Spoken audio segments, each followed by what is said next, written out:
କବିତାର ଶୀର୍ଷକ ବନ୍ୟାରେ ଗାଁ ଦାଣ୍ଡ।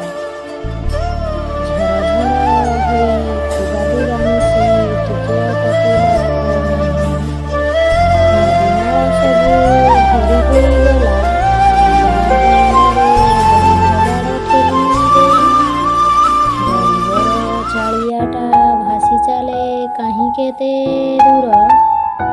କୃଷକଟା ଚାହିଁ ଚାହିଁ ଖୋଜୁଥାଏ ପାଣି ମଧ୍ୟେ ଫସଲର ଚେର।